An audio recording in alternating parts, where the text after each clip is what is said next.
종교는 두려움에 기초하고 있다고 생각합니다. 부분적으로는 미지에 대한 테러이고 부분적으로는 패배나 죽음의 순간에 나를 지켜줄 형님이 있다고 믿고 싶어하는 갈망입니다. 종교적 도덕성은 인간의 자유로운 지적 탐구를 억압해 왔습니다. 종교는 인간의 보편적인 권리를 침해하는 최초이자 최악의 전체주의다. 그것은 우리에게 생각조차 감시당하는 천상의 독재를 강요하며 인간을 영원한 유아 상태로 묶어두려 한다. 버트란드 러셀이라고 하는 유명한 분과 철학자이기도 하죠. 또 크리스토퍼 히친스라고 하는 두 분의 말을 제가 옮겨드렸습니다. 버트란드 러셀이 한 말은 나는 왜 기독교인이 아닌가라고 하는 강연 책 내용에 있는 것이고요. 크리스토퍼 히친스가 한 말은 신은 위대하지 않다라는 내용 중에 있는 내용입니다. 둘 다 종교가 얼마나 인류에게 해악인가, 종교라는 것이 얼마나 인류에게 좋지 않은 영향을 미치고 있는가라고 하는 얘기를 한 것입니다. 그런데 유진 피터슨 목사는 이렇게 얘기를 합니다. 세상에는 그리스도인으로 사는 것이 매우 어렵다는 일반적인 전제, 가정이 있지만 사실 가장 고단한 것은 죄인으로 사는 것입니다. 라고 유진 피터슨 목사님은 또 얘기했습니다. 우리는 흔히 하나님을 알고 믿고 그분의 뜻대로 사는 것이 너무 신에게 매여서 살게 된다. 신의 종이 되는 것이다. 우리의 자유를 억압당한다. 라고 이야기를 합니다. 그러나 시편 36편은 하나님이 없는 삶이 얼마나 고단하고 슬프고 비참한지를 우리에게 폭로해주고 있습니다. 반대로 다윗은 어떻게 인생이 하나님 안에서만 만족을 얻을 수 있는가를 우리에게 펼쳐서 본문은 얘기해주고 있습니다. 본문이 말하는 생이 고단하고 비참한 이유는 1절을 한번 같이 보겠습니다.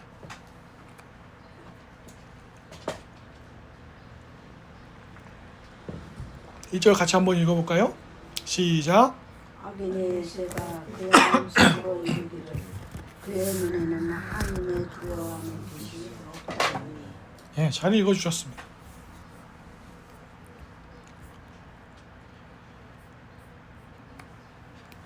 인생이 진정 고단한 이유를 다윗은 이렇게 말합니다. 하나님을 두려워하는 빛이 없다. 모든 것의 중심에 자신을 두는 현대인들의 삶을 이야기합니다. 인스타그램 같은 SNS를 들어가 보십시오. 여행지에서 그 바닷가, 해변, 멋진 곳에서 노을을 즐기고 맛있는 거 먹고 좋은 리조트 풀장에 들어가서 즐기고 기뻐하고 그리고 자기가 굉장히 멋지게 나온 사진들을 끊임없이 올립니다. 다이어트를 하고 몸을 만들어서 또 사진을 찍어서 올리는 분들도 많고. 근데 SNS에 특별히 사건 사고가 아닌 이상 안 좋은 걸 올리는 분이 있나요? 난 이렇게 비참합니다. 난 이렇게 슬픈 사람이에요. 뭐 그런 경우도 있긴 합니다. 근데 대부분은 잘 먹는 거, 어디 좋은 데 간 거, 좋은 공연을 본 거, 누구를 만난 거, 또 자기가 알게 된 어떤 좋은 내용들, 이런 것들을 중심으로 올리죠. 그러니까 SNS에 들어가면 어떤 마음이 들어요?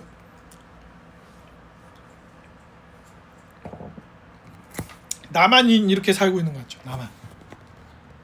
나만 그런 즐거움이 없고, 나만 그런 기쁨이 없고, 나만 그런 만족이 없는 삶을 사는 것 같은 그런 박탈감을, 상대적 박탈감을 경험하게 됩니다. 이게 10대 청소년들에게 영향을 굉장히 많이 미친 거예요. 제 10대를 돌아봐도 특히 10대 남자 학생들은 오징어 시절이거든요. 그러니까 제가 비하하는 게 아니라 남자들을 그 10대 시절에는 아직 성장 중이란 말이에요. 호르몬이 막 나오고 성장 중이고 2차 성징을 통해서 변화하고 있고 이제 근육이 좀 더 막 붙고 키도 크고 막 이런 시절인데 아직 완성되지 않아요. 그러니까 만들어지고 있는 과정이기 때문에 뭐 여드름 때문에 고생하는 친구들도 있고 뭐 학교 다니니까 저희 때보단 낫죠. 저희는 무조건 학교 다닐 때 스포츠로 빡빡 갖고 최근에 제가 머리를 한번 이렇게 잘랐잖아요. 미용실 그 머리 잘라준 선생님이 짧은 머리가 더 어울리시는 것 같은데요. 제가 화를 냈습니다. 저희는 인생에서 6년 이상 막 6년, 7년, 8년 막 그렇게 다 머리를 빡빡 깎여서 다닌단 말이에요. 짧은 머리가 어울리냐는 상관이 없어요. 내 의지가 아니잖아요. 내 의지가 아닌데 야 무조건 빡빡 깎아. 뭐 여기 몇 센치 안 돼. 여기 뭐 안 돼. 그나마 저희가 스포츠 머리 깎고 다녔을 때 뭘 조금 됐냐면 앞머리 조금 기르는 거 되거든요. 중3, 고3 때는 이 앞머리를 조금 기르는 건 선생님들이 또 조금 봐줘요. 근데 그 앞머리가 뭐라고요? 아무도 멋지게 안 봐요. 근데 그들끼리만 그러고 있는 거예요. 그래서 남자들은 대부분 그 시절이 오징어 시절입니다. 특히 저희 땐 더 심했어요. 머리를 딱 빡빡 깎아버리고 막 이랬으니까. 그나마 또 뭐 교복 자유로 한다고 뭐 사복 입고 다니게 했는데 그것도 상대적 박탈감을 느끼고 친구 막 나이키 신고 하는데 나는 여전히 5학년, 6학년 때 신었던 강시 신발 신고 있고 그러면은 그 비참해지는 거예요. 그런 시절을 보내거든요. 그런데 SNS 들어가 보면 너무 멋진 형 누나들 많고 다 멋지고 나만 나이키 안 신는 것 같고 나만 뭐 좋은 거 못 입는 것 같고 우리나라 청소년들 한때 뭐가 이렇게 유행했어요. 전부 롱패딩 입던가 전부 노스페이스 입고 있어요. 노스페이스 패딩 하나 2-30만 원이에요. 조금 더 멋지다고 알려진 노스페이스 패딩들은 요즘 화이트 라벨 이런 거는 뭐 5-60만 원, 70만 원, 뭐 100만 원 넘어가는 거 뭐 기회가 없습니다. 근데 다 노스페이스 입고 있어. 나만 안 입어. 그 박탈감이 느껴진단 말이죠. 그러니까 엄마 아빠한테 짜증 부릴 수밖에 없는 거야. 나만 노스페이스가 없어. 막 이렇게 될 수밖에 없는 거죠. 우리나라는 유행도 빠르고 또 단기간에 확 퍼져요. 우리나라는. 근데 그 청소년 시절에 나는 나만의 길을 갈 거야. 이런 청소년들은 별로 없어요. 오히려 쟤는 자기 길을 가네. 되게 독특한 걸. 그래서 노스페이스인데 막 자기만 사우스페이스 입고 있는 그걸 자랑스러워하는 애들은 없다고 친구들이 놀리죠. 야 얘는 가만히 보니까 노스페이스가 아니고 사우스페이스네? 그럼 놀려요 그 친구를. 근데 그거를 야 이런 니들처럼 이렇게 유행을 따라가는 사람이 아니야. 나는 웨스트페이스라도 입겠어. 이런 청소년은 별로 없어요. 친구들이 입으면 나도 다 입고 싶고 그러지. 그러니까 청소년들이 SNS 들어가가지고 우울해지는 거예요. 계속. 나만 이게 없어. 나만 이걸 못 입어. 나만 이런 데를 못 가. 나만 이렇게 안 돼. 뭐 나만 이런 동네에 못 살아. 막 이렇게 되니까 어떻게 해요? 마음이 계속 우울해지는데 실제로는 들어가서 계속 그걸 보는 거예요. 계속 봐요. 왜냐면 그 SNS 회사들의 SNS 그냥 만드는 거 아닙니다. 유명한 심리학자나 이런 사람들 고용해가지고 어떻게 하면 사람들이 조금이라도 우리 플랫폼에 우리 회사 SNS에 머물게 만들 수 있냐.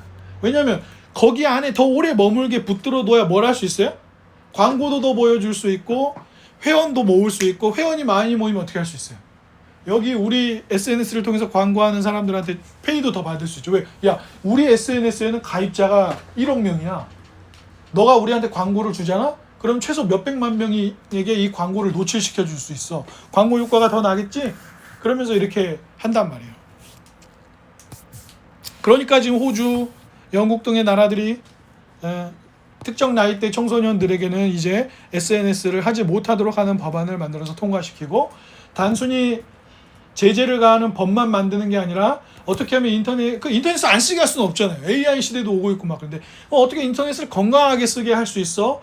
어떻게 하면 최대한 그렇게 우울해지거나 그러지 않고 자기가 원하는 방향으로 잘 사용하게 만들어줄 수 있어? 라고 하는 기관도 만들고 프로그램도 만들고 전문가들도 모으고 해가지고 그거를 가정이나 학교나 선생님들이나 학생들에게 이렇게 쓰면 너한테 도움이 돼. 이렇게 쓰는 건 너의 뇌를 망칠 수가 있어. 이러면서 좀 가르쳐주고 도와주고 하는 그런 기관들을 만들고 하고 있는 것입니다. 물론 이게 과연 유일한 해결책이냐? 아무도 쉽게 맞다고 할 수 없어요. 우리는 다가온 문제를 대응하고 있는 것뿐이니까요.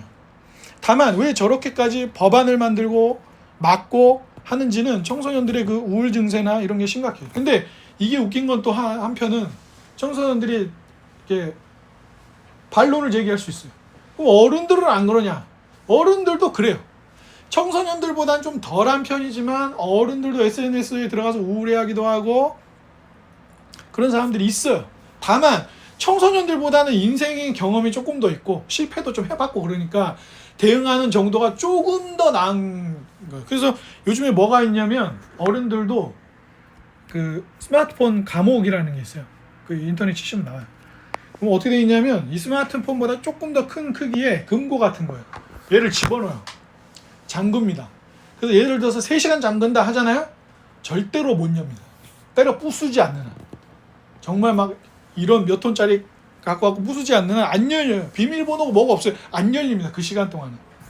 그렇게 하는데도 계속 어른들도 쇼츠 보고 있고 야구 보고 있고 OTT 들어가서 드라마 막 7부작, 10부작짜리 막 연속으로 달리고 있고. 그래서 주말 지나면 월요일날 왜 피곤한지 압니까? 일단 주말이 되면 모자랐던 잠을 자요. 잠을 많이 잡니다. 그죠? 근데 월요일이 되면 또 제 시간에 일어나야 되니까 피곤한 거죠. 근데 또 주말에 뭐예요? 누워서 그냥 OTT 계속 보고 새벽 2시까지 보고 3시까지 보고 그러면 당연히 피곤하죠. 월요일은 또 제 시간에 가서 일을 해야 되니까요. 우리 옆에는 자연이 있어요. 우리 옆에는 동물들이 있습니다. 우리 옆에는 식물들이 있고 우리 옆에는 곤충들이 우리와 함께 살고 있고 우리 옆에는 세균들이 함께 살고 있어요. 여러분 뇌가 건강하려면 어떻게 되는 줄 아세요? 옛날에는 그걸 몰랐단 말이에요. 위장의 미생물 상태가 건강해야 된대요. 우리 위장에 얼마나 건강한 미생물들이 많느냐가 우리 뇌에까지 영향을 미친다는 거예요. 요즘에 학자들이 이제 많이 밝혀낸 거예요. 그러니까 건강한 음식을 먹어서 위장이 건강하지 않으면 치매나 이런 것까지 빨리 올 수 있는 거예요. 뇌가 빨리 망가질 수도 있고. 네. 제가 무슨 얘기하는 겁니까? 우리 옆에는 우리 이웃들이 있어요. 하나님이 함께 만들어주신 함께 살아가는 이들이 있습니다. 그런데 하나님을 두려워함이 없는 인생들은 어떻게 살아요? 자기를 자랑합니다. 자기의 죄악은 감추고 자기를 떠벌리고 자기를 자랑하고 근데 거기서 나오는 건 다 뭐예요? 거짓말, 속이는 것들이에요. 하나님 없이 살아가는 삶의 내용들입니다. 그리고 그것으로 인해서 서로를 괴롭히고 고통스럽게 합니다. 지금 미국과 이스라엘을 보십시오. 전 세계 경제를 전 세계 다 연결되어 있거든요. 이제 무역이 연결되지 않은 나라들이 없어요. 그런데 전 세계가 이렇게 어려움을 겪고 있습니다. 이번에 지금 올 여름에 슈퍼 엘니뇨에 대한 내용을 기후학자들이 경고를 많이 했습니다. 슈퍼 엘니뇨가 일어나면은 기온이 상승하거든요. 그럼 기온이 상승하면 어떻게 되냐? 커피 생산량이 줄어요. 이미 좀 줄기 시작했어요. 그럼 커피 생산량 줄으면 어떻게 되겠어요? 커피 콩 원두 가격이 당연히 올라가겠죠. 그럼 커피 원두 가격이 올라가면 이제 어떻게 되겠어요? 우리가 가는 카페에 난리 나는 거죠. 대한민국은 왜 영향이 크냐? 대한민국은 전 세계적으로 커피를 인구 1인당 소비하는 커피 양이 굉장히 많은 나라입니다. 전체 양으로 따지면 좀 적을 수 있지만 1인당 소비하는 양으로 굉장히 많아요. 우리나라 카페 얼마나 많아요? 우리나라 사람들은 겨울에도 얼어 죽어도 아이스 아메리카노를 마시는 얼죽아들이잖아요. 아이스 아메리카노를 얼마나 사랑하냐고. 그래서 그렇게 성조기를 흔드나? 아메리카노를 사랑해가지고. 어쨌든 그러니까 우리의 탐욕만을 생각하고 막 살 때는 엘니뇨가 일어날 수 있도록 막 기온도 올리고 막 기후변화 일으킬 정도로 이산화탄소 내뿜고 그렇게 난리를 치고 살아온 거예요. 근데 이제 지금은 대처하기가 굉장히 힘들어진 상황이 되는 것이죠. 하나님이 없는 사람들의 삶은 자기 혼자만 있어요. 자기가 왕입니다. 자기가 삶의 모든 것의 중심에 있어요. SNS를 통해서 상대적 박탈감을 느끼면서 우울감에 빠지는 이유가 뭐예요? 그 중심에 내가 있지 못한 거예요. 남들이 멋져 보이는 남들이 세상의 중심을 다 차지하고 있어요. 그런데 이거는 착각입니다. 왜 그렇습니까? 홀로 온전히 살아갈 수 있는 사람이 어디 있어요? 이웃들과 연결되어 있지 않은 사람이 누가 있습니까? 홀로 생선을 다 잡아먹고 소를 키우고 돼지를 키우고 정육도 하고 정치도 하고 기업도 운영하고 그런 사람이 어디 있어요? 다 서로를 기대고 있는 거죠. 내가 회사 사장입니다. 직원 없는 사장이 존재할 수 있습니까?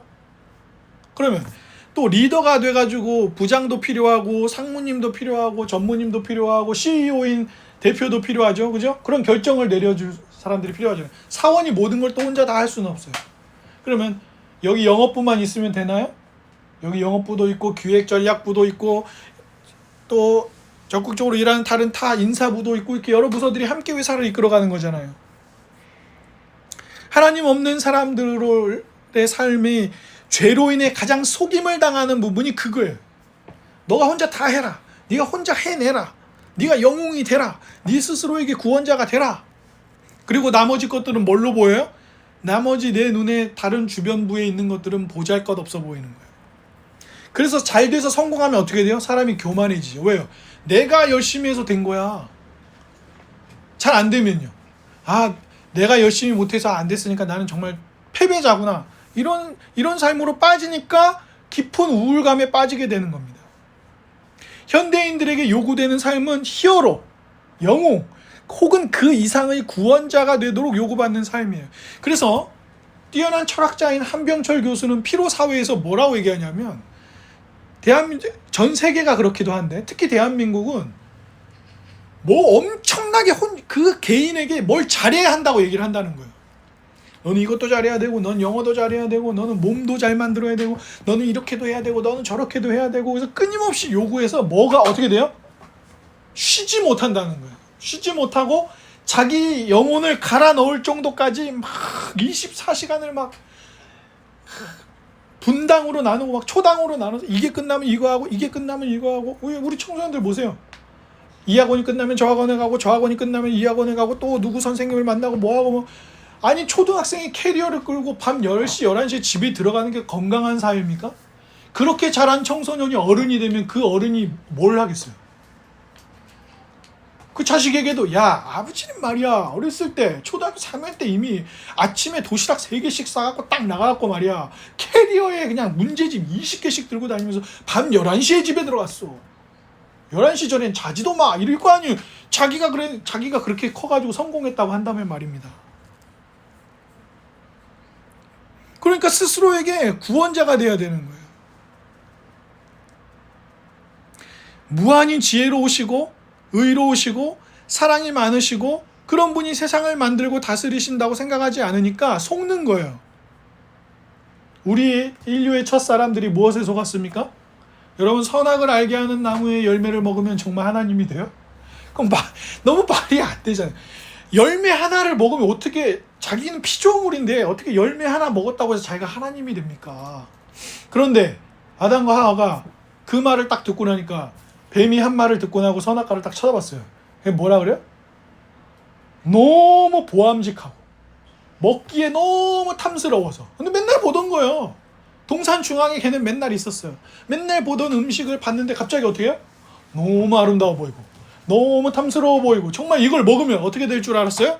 하나님처럼 될 것 같았어요. 하나님 됐어요? 그러니까 그게 죄예요. 하나님이 없다고 말하는 사람들은 죄에게 속는 거예요. 그 죄는 우리를 어떻게 속여요? 존재하지 않는 것을 마치 네가 이걸 먹으면 네가 이걸 하면 네가 이걸 얻으면 네 삶이 이렇게 될걸? 이라고 속이는 거예요. 속이는 겁니다. 그래서 아우구스티누스 우리의 유명한 교부 아우구스티누스는 사절에 보면 오늘 본문을 사절에 보면 이렇게 나오거든요. 그는 그의 침상에서 죄악을 꾀합니다. 어떻게 죄를 지을까? 이런 걸 합니다. 라고 하는 구절에 대해서 아우구스티누스가 이런 말을 해요. 사절을 보면 침상이라는 표현이 나오는데 이것은 우리의 내면의 침실이다. 우리 마음의 침실이다. 다른 사람들의 눈을 피해 내면으로 숨어서 악을 꾀하는 것이다. 그러면서 뭐라고 생각해요? 에이, 내 마음속에 있는 이 침대까지 어떻게 하나님이 보실 수 있겠어? 라고 생각한다는 거예요. 아담과 하와가 어떻게 했어요? 하나님이 아담과 하와가 어디 있는지 몰라서 아담과 하와 찾으셨습니까? 하나님이 아담아 어디 있느냐? 하와야 어디 있냐? 그러니까 아담이랑 하와가 대답을 했어요? 안 하죠. 숨어 있습니다. 하나님을 어떻게 피해요? 하나님을 어떻게 피해서 숨을 수 있습니까? 근데 그렇다고 생각하는 거예요. 죄를 지적받으면요. 아담아 너 그 선악 그 열매 먹었냐? 그러니까 아담이 뭐라 그래요? 네 먹었습니다. 잘못했습니다. 하나님 뜻을 어겼습니다. 정령 죽으리라 하셨는데 그 벌을 받아도 제가 할 말이 없습니다. 이러지 않았어요. 이 여자 때문에 자기 얘기는 안 해요. 자기 얘기는 안 합니다. 죄라는 건 뭐예요? 죄라는 건 우리를 그렇게 속이고 하나님이 볼 수 없다고 생각하게 만들고 그 다음에 어떻게 해요? 모든 사람이 다 하는 거 아닙니까? 나만 그런 거 아닌데요? 이 여잔데요? 이 여자가 나를 목에 꼬셨는데요? 그리고 이 여자를 만든 건 하나님이신데요? 내가 이 여자를 만들어 달라고 한 적이 없어요. 하나님이 만들어서 저한테 주셨잖아요. 그럼 결국 무슨 얘기예요? 다 하나님 때문입니다. 이런 얘기 하는 것이죠. 방어하고 정당화합니다. 어디서요? 자기 마음의 침실에서요. 또 에바그리우스라고 하는 우리 교부가 또 있어요. 11절에 보면 교만의 발이라는 표현이 나와요.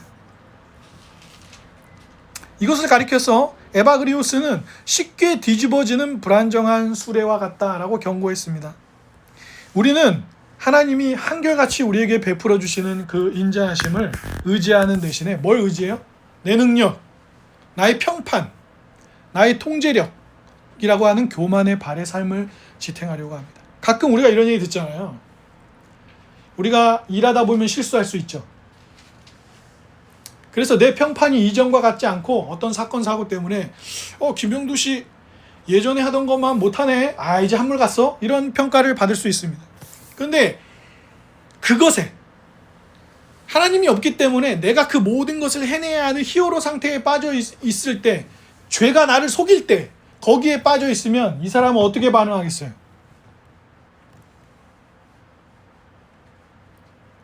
어디에 나의 정체성이 있습니까? 이 직업을 잘 감당하는 것이 나의 정체성이에요. 그게 나예요. 나의 아이덴티티. 당신은 누굽니까? 할 때 내가 이 직업을 가지고 이 일을 잘하는 게 나예요. 그럼 이 사람은 무너질 수밖에 없어요. 그러나 나의 정체성은 예수 그리스도 안에 있다. 나를 구원하시고 살리신 분 안에 있으면 실망하고 잠깐 넘어져도 일어날 수 있습니다. 왜? 그게 나는 아니잖아요. 이 직업이 나는 아니에요. 이 점수표가 나는 아닙니다. 그러니까 잘했다는 게 아니라 그게 나는 아니기 때문에 다시 일어날 수 있다고요. 나는 하나님과 이웃들을 사랑하기 위해 구원받은 자라는 게 나의 정체성이라면 이번에 내가 이렇게 한번 또 실수를 했고 넘어졌구나. 하지만 나는 다시 일어나서 하나님과 이웃들을 사랑하는 삶을 살아가야겠어. 나는 그리스도인이잖아. 이 정체성으로 일어날 수 있지만 그렇지 않고 뭐예요?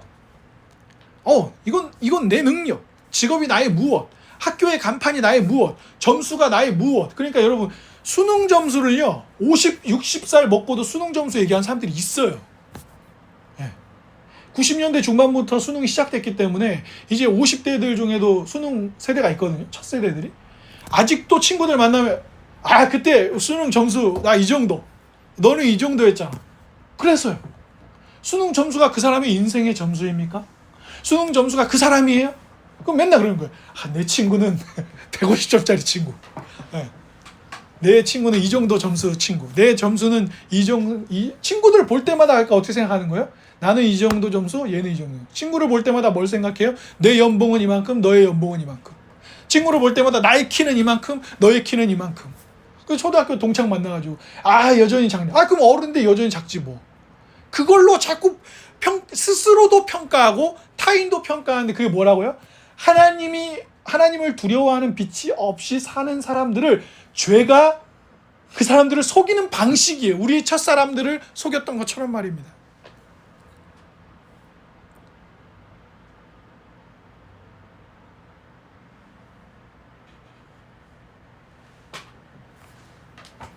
암브로시우스라고 하는 교부는 교만이야말로 인간으로 하여금 생명의 근원인 하나님으로부터 걸어나가게 만드는 가장 치명적인 상처라고 지적을 했습니다.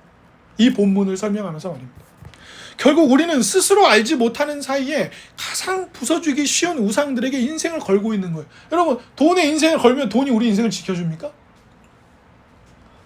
미국이 우리나라에게 좋은 일을 한 것도 있고 도와준 적도 있죠. 그러면 미국에만 우리의 삶을 기대면 미국이 우리를 영원히 책임져 주나요?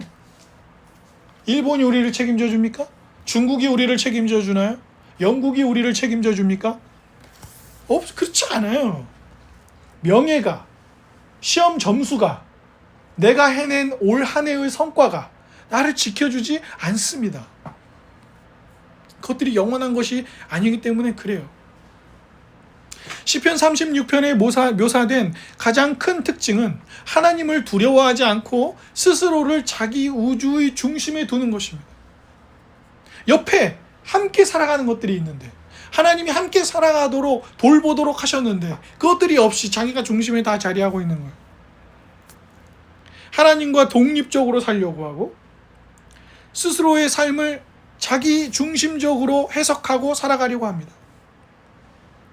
그래서 아까 교부 에바그리우스가 지적했듯이 이러한 교만은 금방 뒤집어질 수밖에 없는 불안정한 수레와 같은 거예요. 따라서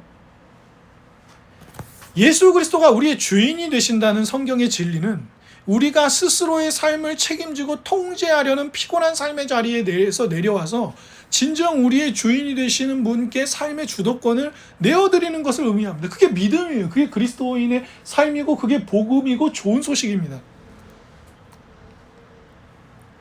내가 스스로 다 하는 게 아니에요. 하나님의 뜻이 있습니다. 하나님이 우리를 주권적으로 이끌어 가실 거예요. 지금은 엉망인 것처럼 보여도 결과를 하나님이 책임지실 것입니다. 우리는 하나님이 주신 은혜 아래서 하나님과 이웃들을 사랑하는 삶을 어떻게 잘 살아갈 것인가를 따라가고 준비하고 수고하면 되는 것이죠. 그게 쉽다는 건 아니지만 말입니다. 그러나 자기가 삶의 주인이 되어서 살아가는 삶보다는 훨씬 더 쉽고 수월합니다. 그래서 예수님이 뭐라고 하셨어요? 나를 따르라. 어떻게 따르라고요? 자기 십자가를 지고. 그게 뭐라고 그랬어요? 그게 세상이 주는 죄의 짐, 죄의 멍에보다는 어떻다고요? 훨씬 가볍고 쉬운 것이라. 왜요? 죄는 우리를 속이고 죄는 우리를 기만하고 죄는 우리를 멸망시키는 것이지만 예수님을 따라가며 그분의 말씀에 순종하는 일은 어렵지 않고 심플하고 간단합니다. 간단해요. 은혜를 받으면 말입니다. 세상 사람들은 하나님을 따르고 그리스도의 주권을, 그분의 주인 되심을 인정하는 삶이 자유를 빼앗기고 삶을 고단하게 만든다고 했습니다. 아까 버트란드 러셀이냐 크리스토퍼 히친스처럼 말입니다. 하지만 그 반대입니다. C.S. 루이스가 지적한 대로 하나님은 그 자체로 모든 것을 만족시키시는 분이에요. 여러분, 창조가 왜 일어났습니까? 하나님이 세상을 왜 만드셨어요? 심심해서, 외로워서, 결핍이 있어서? 아니요. 성부, 성자, 성령 삼위 하나님이 함께 하시는 그 교제하는 복된 것이 너무 충만하기 때문에, 그 교제가 너무 아름답고 복되고 충만하기 때문에 그것이 창조를 통해 나온 것입니다. 삼위 하나님은 아주 충만하신 분이고 삼위 하나님이 함께 하시는 삶이 만족스러운 삶이에요. 그 만족이 창조로 분출되어 나온 것입니다. 사마리아 여인이 예수님을 만났습니다. 예수님이 갑자기 당황스럽게 이런저런 얘기를 하다가, 너에겐 남편이 참 많이 있었지. 아무도 알지 못하는 자신의 치부를 드러냅니다. 이 여자는 무슨 문란한 그런 여자가 아니에요. 이 여인은 고대 근동 사회에서는 남편이 없다는 것은 경제적으로나 또 자기 몸을 지키는 일에서나 여러 가지 면에서 사회적으로 치명적인 문제였거든요. 그러니까 이 여인은 좋은 남자를 계속 만나고 싶었던 거예요. 좋은 남편을 두는 것, 좋은 남자를 만나면 내 인생이 괜찮아질 거야 라고 생각한 거죠. 그러니까 그거는 남편만 그런 게 아니에요. 돈이 많으면, 좋은 대학에 들어가면, 삼성에 들어가면. 현 정부가 시작될 때 코스피가 2,500, 600 정도 됐습니다. 지금 9,000을 넘었습니다. 그때 당시에 제가 만약에 삼성전자나 하이닉스를 샀으면 그때 당시에 아마 하이닉스가 몇십만 원 수준이었을 거예요. 4, 50만 됐을라나? 근데 지금 하이닉스 얼마예요? 지금 240만 원 이렇게 됩니다. 어떤 전문가들은 300만 갈 거다, 400만 원 갈 거다 그렇게 얘기하고 있어요. 그러면 만약에 그때 정권 초기에 이걸 샀으면 진짜 한 10배 올라가는 겁니다. 그때 1,000만 원 투자했으면 1억 되는 거예요. 그때 1억 넣었으면 10억 되는 겁니다. 10억 넣었으면 100억 되는 거예요. 네. 얼마나 마음이 들끓을 수 있습니까? 그러니까 이 여인도 마찬가지죠. 남편을 잘 만나면 내 인생이 괜찮아지는 거예요. 좋은 일거리를 만나면, 좋은 거래처를 만나면, 내 일이 조금 더 알려지면 내가 유튜브도 하고 뭐도 하고 그러면 될 거예요. 제 주변에도 가끔 그런 얘기 하시는 분들이 있어요. 목사님 진짜 이제 그 원고 마무리해가지고 책이 나오면은 좀 더 이렇게 목사님 이름도 알려주고 이렇게 이런저런 기회들이 없지 않을까요? 근데 그 생각 하지 않으려고 합니다. 왜요? 그렇게 되면요. 하나님하고 가까이 잘 안 하던 어떤 삶이나 저의 문제들이 그렇게 되면 갑자기 다 해결됩니까? 오히려 더 다른 문제들이 저에게 다가올 수도 있죠. 좋은 점도 생길 수 있겠지만. 그러니까 아니에요. 예수님이 생명의 근원인 것을 이 여인이 알게 되잖아요. 동네로 갑자기 이 여인이 물들어 나왔다가 동네로 뛰어들어갑니다. 그래서 사람들한테 뭐라 그래요? 내가 메시아를 만났다. 근데 이 여인은 동네에서 어떤 여인이었는데? 사람들이 일부러 안 오는 땡볕 쨍쨍한 시간에 물 들어오는 여자였어요. 사람들 마주하는 걸 그리 기꺼워하지 않았고 사람들은 이 여인을 좀 터부시하는 그런 면이 있었단 말이에요. 그런데 그 여인이 갑자기 우리한테 친한 척하면서 막 뛰어들어갖고 내가 진짜를 만났어. 내가 제대로 만났어. 나의 구원자를 만났어. 내가 진짜 메시아를 만났어. 그러니까 사람들이 얼마나 놀랐겠어요. 이 여인 때문에. 그리고 이 여인은 예수님만이 자기에게 목마르지 않는 샘물이 되신다는 것을 알게 된 것으로 얼마나 기뻤겠냐고요. 시편 36편에서 다윗은 우리에게 그것을 얘기합니다. 우리의 목마름은 하나님만이 채우실 수 있습니다. 그런데 그 목마름을 하나님만이 채우실 수 있는데 사도 바울이 이 시편 36편을 로마서 3장에서 인용하면서 우리를 의롭다 하시고 우리의 주인 되셔서 우리를 참 생명과 기쁨으로 이끄시는 분은 누구예요? 예수님만입니다 라는 얘기를 하는 맥락에서 이 시편 36편을 가져와서 활용을 했던 것입니다.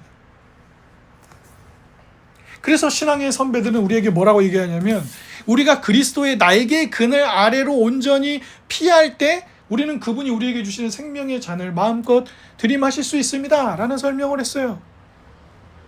그래서 초대 교부들 중에 암브로시우스나 카시오도로스 같은 사람들은 성령 하나님께서 우리를 찾아오시면 예수 그리스도가 나를 위해 죽으시고 부활하심으로 그 하나님의 한결같은 사랑으로 우리를 구원하시게 되면 성령님이 우리에게 뭘 주냐 그랬는데 한번 따라해 볼까요?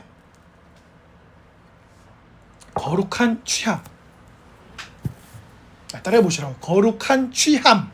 거룩한 취함. 네, 그렇게 불렀어요. 세상이 주는 술은 혼란과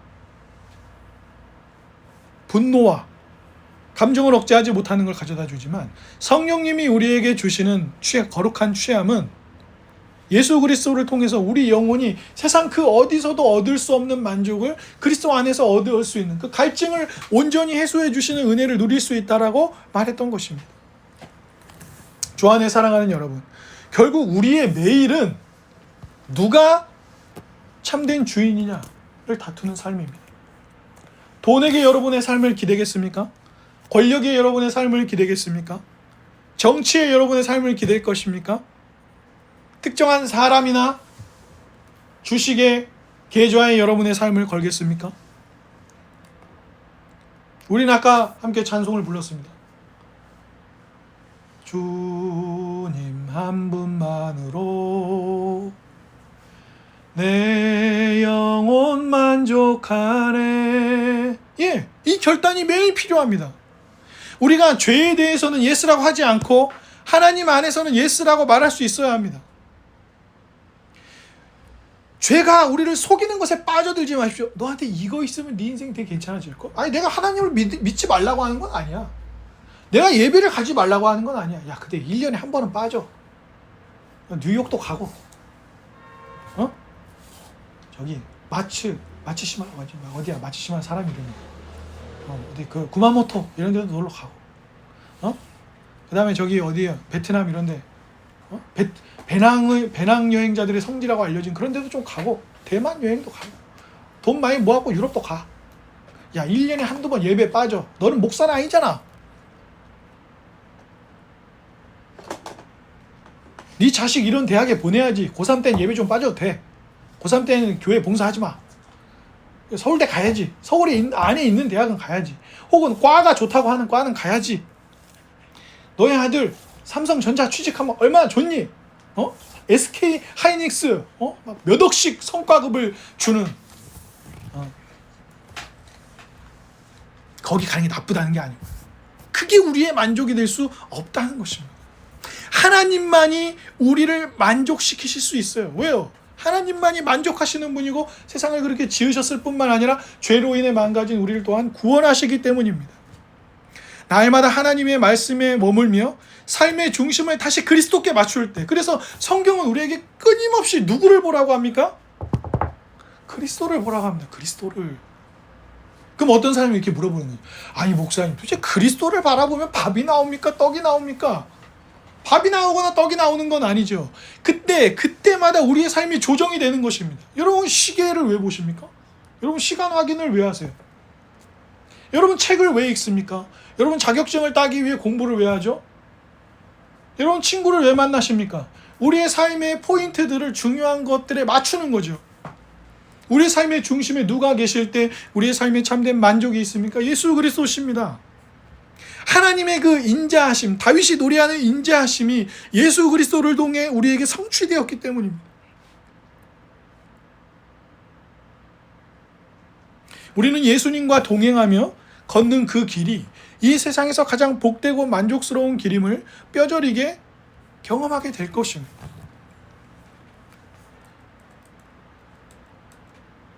버트란드 러셀도 존중하고 크리스토퍼 히친스도 존중합니다. 그러나 두 사람은 이미 세상을 떠났지만 두 사람 또한 그렇다면 그리스도가 아닌 무엇이 인생들에게 진정한 만족을 주는지 대답할 수 있어야만 했습니다. 오늘 우리는 그 대답을 복된 삶으로 살아낼 수 있기를, 그리스도를 바라보며 그리스도께서 주시는 갈증 해소해 주시는 그 은혜가 사마리아 여인이나 다윗에게만 미치는 은혜가 아니라 우리 모두에게 그런 은혜가 있기를 주님의 이름으로 축복합니다.